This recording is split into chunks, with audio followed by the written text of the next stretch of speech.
புதுச்சேரியில் ஹாலிவுட் படத்தை பார்த்து சொத்துக்காக தந்தையை கொலை செய்த வழக்கில் 6 ஆண்டுகளுக்கு பின் அவரின் மகன் உட்பட 3 பேர் கைது செய்யப்பட்டனர்.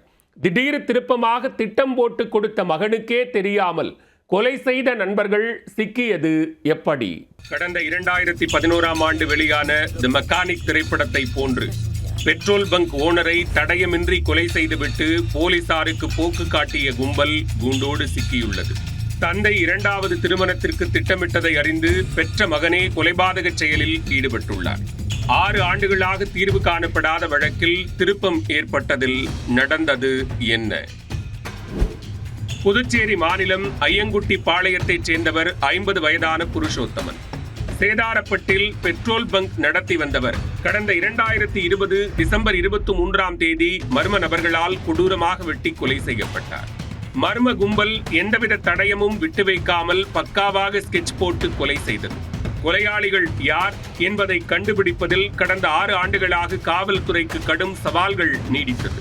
இதனையடுத்து இவ்வழக்கு சிபிசிஐடி ஆய்வாளர் பாபுஜி தலைமையிலான தனிப்படைக்கு மாற்றப்பட்டது.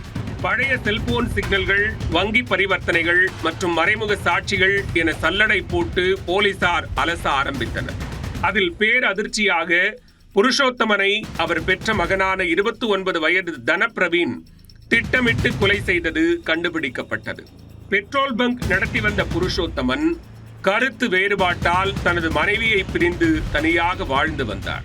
மனைவி தனது மகளை அழைத்து சென்றதும் புருஷோத்தமனுடன் அவரின் மகன் தனப்பிரவீன் வசித்து வந்துள்ளார். அப்போது பெட்ரோல் பங்கில் வேலை செய்த ஒரு பெண்ணை புருஷோத்தமன் 2வது திருமணம் செய்ய திட்டமிட்டுள்ளார். இதனால் சொத்து அனைத்தும் அந்த பெண்ணுக்கு சென்றுவிடும் என்பதால் தந்தையை கொலை செய்ய திட்டமிட்டுள்ளார். பல்வேறு தொழில்நுட்ப ஆதாரங்களின் அடிப்படையில் 6 ஆண்டுகளுக்கு பின் புருஷோத்தமனின் மகன் தனப்பிரவீன், அவரின் நண்பர்களான விழுப்புரத்தைச் சேர்ந்த கலைவேந்தன் மற்றும் பிரசாந்த் ஆகியோரை போலீசார் கைது செய்தனர். அவர்களிடம் நடத்திய விசாரணையில் தி மெக்கானிக் திரைப்படம் போன்று திட்டமிட்டு கொலை செய்தது அம்பலமானது. தி மெக்கானிக் படத்தில் நாயகன் தடயம் இல்லாமல் எப்படி கொலை செய்வது என்பதை நீண்ட காலமாக ஆய்வு செய்து எதிரிகளை போட்டு தள்ளுவார். மேலும் திருட்டு பைக்கில் சென்று கொலை சம்பவத்தை அரங்கேற்றுவார். பின்னர் அந்த பைக்கை பிரித்து மேய்ந்து அடையாளத்தை மறைத்து விடுவார். அதே போன்று தனப்பிரவீனின் நண்பர்கள் இருவரும் பல நாட்களாக திட்டமிட்டு தடயமே இல்லாமல் பெட்ரோல் பங்க் ஓனரை கொலை செய்தது விசாரணையில் தெரிய வந்தது. விழுப்புரத்திலிருந்து திருட்டு பைக்கை எடுத்து வந்து கொலைபாதக செயலை செய்துவிட்டு அந்த பைக்கை பிரித்து மேய்ந்து தடயமே இல்லாமல் தப்பியுள்ளனர். ஒரு கட்டத்தில் தந்தையை கொலை செய்யும் முடிவை தனப்பிரவீன் கைவிட்ட போதும் அவருக்கு தெரியாமலேயே புருஷோத்தமனை நண்பர்கள் கொலை செய்துள்ளனர்.